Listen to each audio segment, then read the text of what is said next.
In 2024, the average number of days it took to identify a data breach was 200.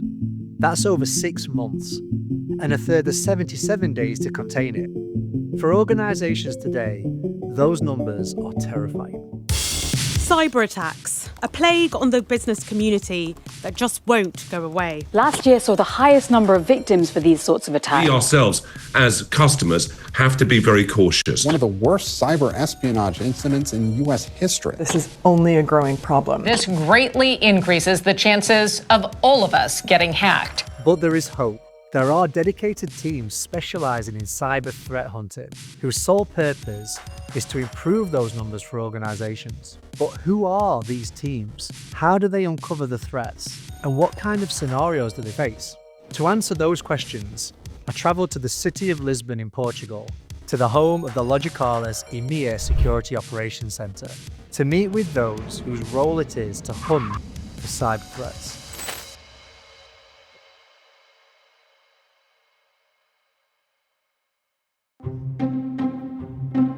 So what is threat hunting and what does that mean to you? Threat hunting means different things to different people. What we're really doing is saying, this isn't expected. We can use that to be more proactive than just a reactive stance.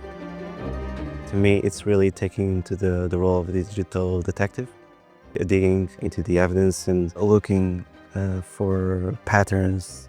What do we see on the data we have? Taking a step back and see what's there in front of you. It's like an old front door. Is you can have a lock, you can shut that door and you feel it's safe. But the fact there's only, say, 20,000 combinations of keys, someone else has got a key to get through that door.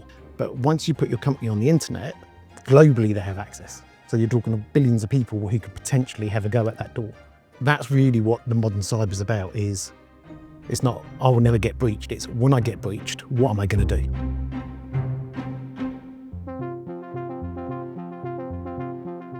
So if we follow the modern cyber threat scenario where the expectation now is you will be breached, how do the threat hunters prepare for this?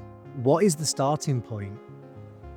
Our first job is to understand, one, the customer's business, and two, the way their system and their platforms operate. After knowing what's normal, you can try to find something abnormal. And that's what we do. We constantly, in a proactive way, look into their environment and try to spot something that's not quite usual, something that's not expected on their day-to-day. How do you set up a customer baseline? What's maybe some of the technologies or things that you're actually using to establish what normal looks like? By aggregating the company's logs. It's not just the login, it's not just a device process running, it's the combination of all of that.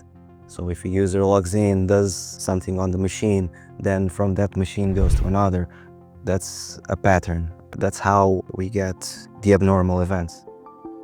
So at this stage, I had a good understanding of how threat hunters start with the customer baseline. But what I really wanted to know was how they use this to spot a potential data breach, and if they could share what a real-life incident actually looks like. There's a particular customer I can sort of think of, and during our daily checks, we were looking at it and one of my analysts felt something was a bit off. On that particular day, it was really saying, okay, there's some risky events around these users, some alerts that were triggered on an unusual location. It was strange. Something wasn't quite right. We had a user account or access to platform in the customer's environment from a different geolocation than what we've ever seen in the past. It wasn't impossible to be there. Someone could be on vacation.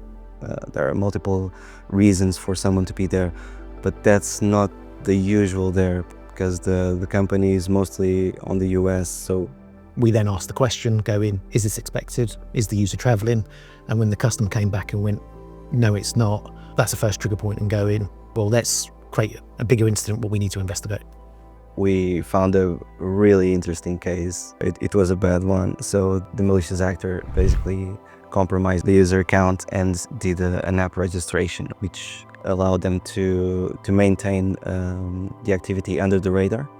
So the activity started from that specific location, but after the app registration, everything was going on from the US, so it was masqueraded.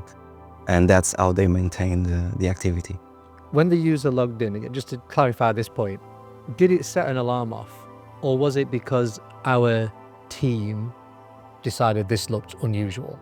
There is alarms you can put in place for that sort of thing. Did they have geo blocking? No, they didn't. We noticed that it's a login again from a different country, but we've not seen that again in, say, the last 30 days. It's an anomaly. It's unnormal. So we need to validate that. How did they get access to that user account? So what we do is we start to pick the thread, and we start to make the story. The user was compromised from a phishing attack, so they got an email, they clicked on something they shouldn't, and something was downloaded to the machine, and then it started. We alerted the customer. We talked through different options. We then contained that registration and we disabled it. We finished collecting the evidence we need around it and what else it's done, and then we removed it from the system.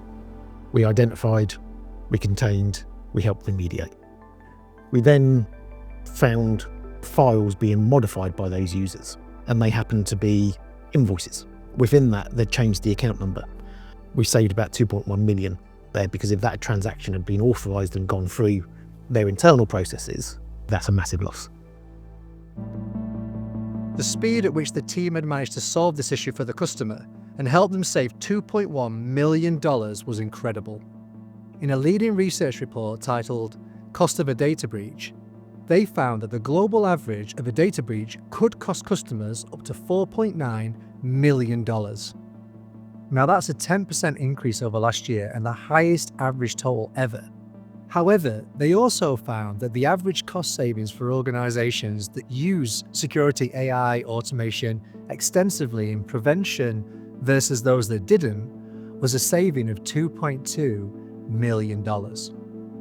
Even with emerging technologies like SOAR or automation tools, you will still have the need for a senior analyst to look at it and fine-tune it. Basing your SOC only on technology makes yourself very predictable, and the way that you defend yourself is very similar from each attack to another.